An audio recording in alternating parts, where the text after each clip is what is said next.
ന്യായാധിപന്മാർ അദ്ധ്യായം 9. അനന്തരം യെരുബ്ബാലിന്റെ മകനായ അബീമേലെക്ക് ശെഖേമിൽ തന്റെ അമ്മയുടെ സഹോദരന്മാരുടെ അടുക്കൽ ചെന്ന് അവരോടും തന്റെ അമ്മയുടെ പിതൃഭവനമായ സർവ്വകുടുംബത്തോടും പറഞ്ഞത്, യെരുബ്ബാലിന്റെ 70 പുത്രന്മാർ എല്ലാവരും ചേർന്നോ, ഒരുത്തൻ തന്നെയോ നിങ്ങളെ ഭരിക്കുന്നത്? ഏതാകുന്നു നിങ്ങൾക്ക് നല്ലത്?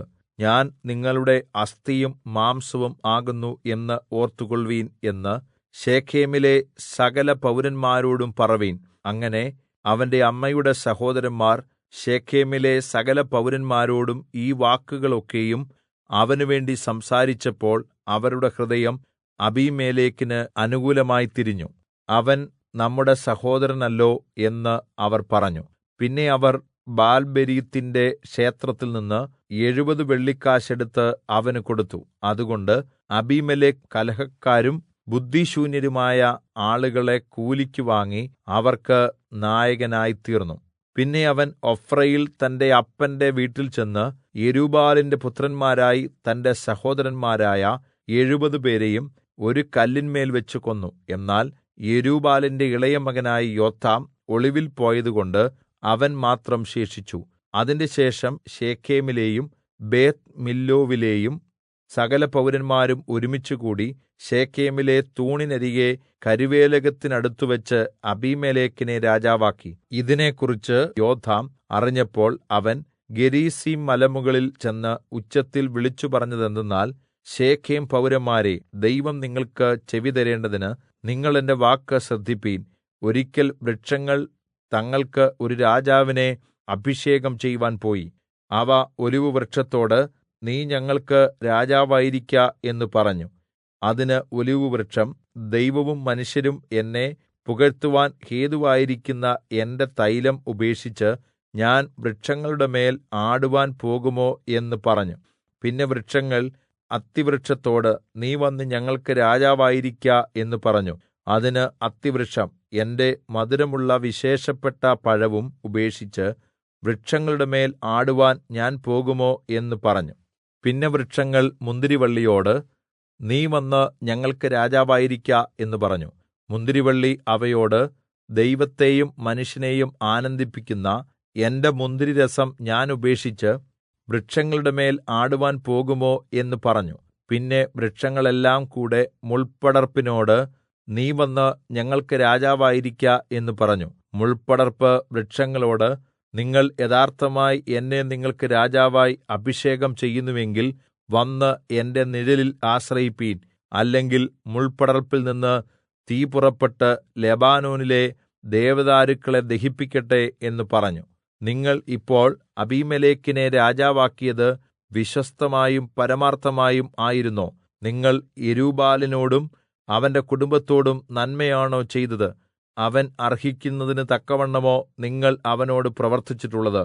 എന്റെ അപ്പൻ തന്റെ ജീവനെ ഗണ്യമാക്കാതെ നിങ്ങൾക്ക് വേണ്ടി യുദ്ധം ചെയ്ത് മിദ്യാന്റെ കയ്യിൽനിന്ന് നിങ്ങളെ രക്ഷിച്ചിരിക്കെ, നിങ്ങൾ ഇന്ന് എന്റെ അപ്പന്റെ ഗൃഹത്തിന് വിരോധമായി എഴുന്നേറ്റ് അവന്റെ പുത്രന്മാരായ 70 പേരെയും ഒരു കല്ലിന്മേൽ വെച്ച് കൊല്ലുകയും അവന്റെ ദാസിയുടെ മകനായ അബീമേലെക്ക് നിങ്ങളുടെ സഹോദരൻ ആയിരിക്കകൊണ്ട് അവനെ ശെഖേം പൗരന്മാർക്ക് രാജാവാക്കുകയും ചെയ്തുവല്ലോ.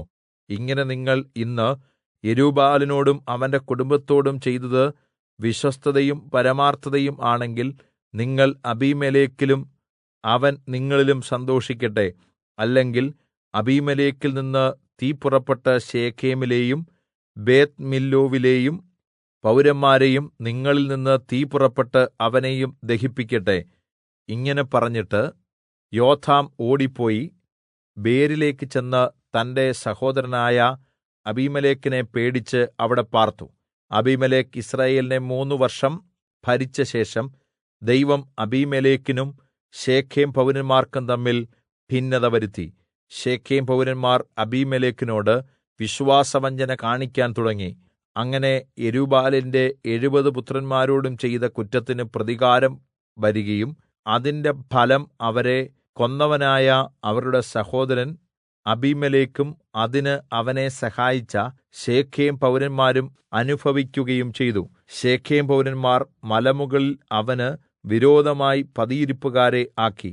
ഇവർ തങ്ങളുടെ സമീപത്തുകൂടി വഴിപോകുന്ന എല്ലാവരെയും കവർച്ച ചെയ്തു. ഇതിനെക്കുറിച്ച് അബീമേലെക്കിന് അറിവ് കിട്ടി. അപ്പോൾ ഏബേദിന്റെ മകനായ ഗാലും അവന്റെ സഹോദരന്മാരും ശെഖേമിലേക്ക് വന്നു. ശെഖേം പൗരന്മാർ അവനെ വിശ്വസിച്ചു. അവർ വയലിൽ ചെന്ന് തങ്ങളുടെ മുന്തിരിത്തോട്ടങ്ങളിലെ കൊല അറുത്ത് ആഘോഷിച്ചു. തങ്ങളുടെ ദേവന്റെ ക്ഷേത്രത്തിൽ ചെന്ന് തിന്നുകുടിച്ച് അബീമേലെക്കിനെ ശപിച്ചു. ഏബേദിന്റെ മകനായ ഗാൽ പറഞ്ഞത്, അബീമേലെക്കിനെ നാം സേവിക്കേണ്ടതിന് അവൻ ആര്? ശെഖേം ആര്? അവൻ യെരുബ്ബാലിന്റെ മകനും സെബൂൽ അവന്റെ കാര്യസ്ഥനും അല്ലയോ?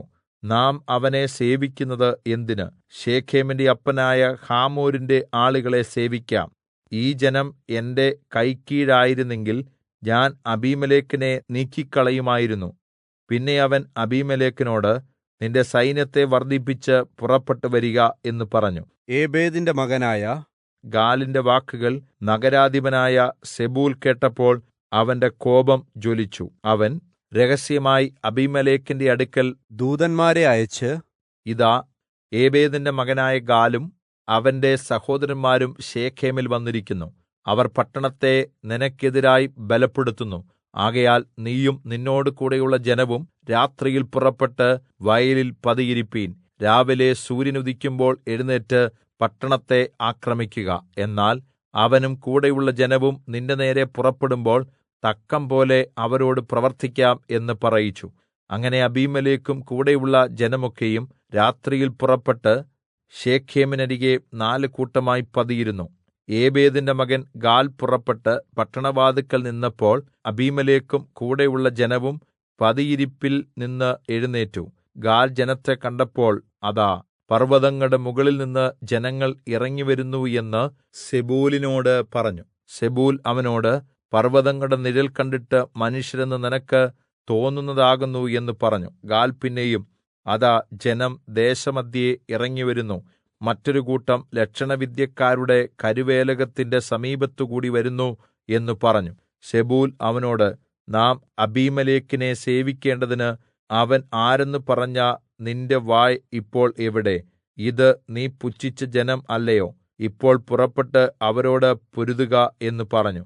അങ്ങനെ ഗാൽ ശെഖേം പൗരന്മാരെ നയിച്ച് അബീമേലെക്കിനോട് പടവെട്ടി. അബീമേലെക്കിന്റെ മുമ്പിൽ അവൻ തോറ്റോടി. അവൻ അവനെ പിന്തുടർന്നു. പടിവാതിൽ വരെ അനേകർ മുറിവേറ്റ് വീണു. അബീമേലെക്ക് അരൂമയിൽ താമസിച്ചു. സെബൂൽ ഗാലിനെയും സഹോദരന്മാരെയും ശെഖേമിൽ പാർപ്പാൻ അനുവദിക്കാതെ അവരെ നീക്കിക്കളഞ്ഞു. പിറ്റെന്നാൾ ജനം വയലിലേക്ക് പുറപ്പെട്ടു. അബീമേലെക്കിന് അതിനെക്കുറിച്ച് അറിവ് കിട്ടിയപ്പോൾ അവൻ തന്റെ ജനത്തെ കൂട്ടി 3 ഭാഗിച്ച് വയലിൽ പതിയിരുന്നു. പട്ടണത്തിൽ നിന്ന് ജനം പുറപ്പെട്ടു വരുന്നത് കണ്ട് അവരുടെ നേരെ ചെന്ന് അവരെ ആക്രമിച്ചു. പിന്നെ അബീമേലെക്കും കൂടെയുള്ള കൂട്ടവും പാഞ്ഞുചെന്ന് പട്ടണവാതിൽക്കൽ നിന്നു. മറ്റേ കൂട്ടം രണ്ടും വയലിലുള്ള സകല ജനത്തിന്റെയും നേരെ പാഞ്ഞുചെന്ന് അവരെ സംഹരിച്ചു. അബീമേലെക്ക് ആ ദിവസം മുഴുവനും പട്ടണത്തോട് പടവെട്ടി.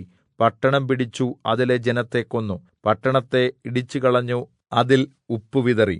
ശെഖേം ഗോപുരവാസികൾ എല്ലാവരും ഇത് കേട്ടപ്പോൾ എൽബെരീത്തിന്റെ ക്ഷേത്രമണ്ഡപത്തിൽ കടന്നു. ശെഖേം ഗോപുരവാസികൾ എല്ലാവരും ഒന്നിച്ചു കൂടിയിരിക്കുന്നു എന്ന് അബീമേലെക്കിന് അറിവ് കിട്ടി. അബീമേലെക്കും കൂടെയുള്ള ജനമൊക്കെയും സൽമോൻ മലയിൽ കയറി. അബീമേലെക്ക് കോടാലി എടുത്ത് ഒരു മരക്കൊമ്പ് വെട്ടി ചുമലിൽ വെച്ചു. തന്റെ ജനത്തോട്, ഞാൻ ചെയ്തത് നോക്കി നിങ്ങളും വേഗം അതുപോലെ ചെയ്വീൻ എന്ന് പറഞ്ഞു. ജനമെല്ലാം അതുപോലെ ഓരോരുത്തൻ ഓരോ കൊമ്പുവെട്ടി അബീമേലെക്കിന്റെ പിന്നാലെ ചെന്ന് മണ്ഡപത്തിനരികെ ഇട്ട് തീ കൊടുത്തു. മണ്ഡപത്തോടു കൂടെ അവരെ ചുട്ടുകളഞ്ഞു. അങ്ങനെ ശെഖേം ഗോപുരവാസികളൊക്കെയും പുരുഷന്മാരും സ്ത്രീകളുമായി ഏകദേശം 1000 പേർ മരിച്ചുപോയി. അനന്തരം അബീമേലെക്ക് തേബസിലേക്ക് ചെന്ന് തേബസിന് വിരോധമായി പാളയമിറങ്ങി അതിനെ പിടിച്ചു. പട്ടണത്തിനകത്ത് ഉറപ്പുള്ള ഒരു ഗോപുരം ഉണ്ടായിരുന്നു.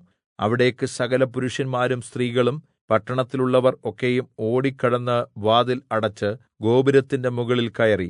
അബീമേലെക്ക് ഗോപുരത്തിനരികെ എത്തി അതിനെ ആക്രമിച്ചു. അതിന് തീ കൊടുത്ത് ചുട്ടുകളയേണ്ടതിന് ഗോപുരവാതിലിനടുത്ത് ചെന്നു. അപ്പോൾ ഒരു സ്ത്രീ തിരികല്ലിന്റെ പിള്ള അബീമേലെക്കിന്റെ തലയിൽ ഇട്ട് അവന്റെ തലയോട് തകർത്തുകളഞ്ഞു. ഉടനെ അവൻ തന്റെ ആയുധവാഹകനായ ബാല്യക്കാരനെ വിളിച്ച്, ഒരു സ്ത്രീ എന്നെ കൊന്നു എന്ന് പറയാതിരിക്കേണ്ടതിന് നിന്റെ വാൾ ഊരി എന്നെ കൊല്ലുക എന്ന് അവനോട് പറഞ്ഞു. അവന്റെ ബാല്യക്കാരൻ അവനെ കുത്തി, അങ്ങനെ അവൻ മരിച്ചു. അബീമേലെക്ക് മരിച്ചുപോയി എന്ന് കണ്ടപ്പോൾ യിസ്രായേല്യർ താന്താങ്ങളുടെ സ്ഥലത്തേക്ക് മടങ്ങിപ്പോയി. അബീമേലെക്ക് തന്റെ 70 സഹോദരന്മാരെ കൊന്നതിനാൽ തന്റെ അപ്പനോട് ചെയ്ത ദുഷ്ടതയ്ക്ക് ദൈവം ഇങ്ങനെ പകരം നൽകി. ശെഖേം നിവാസികളുടെ സകല ദുഷ്ടതകൾക്കുമുള്ള അനുഭവം ദൈവം അവർക്ക് തിരികെ നൽകി. അങ്ങനെ യെരുബ്ബാലിന്റെ മകനായ യോഥാമിന്റെ ശാപം അവരുടെ മേൽ വന്നു.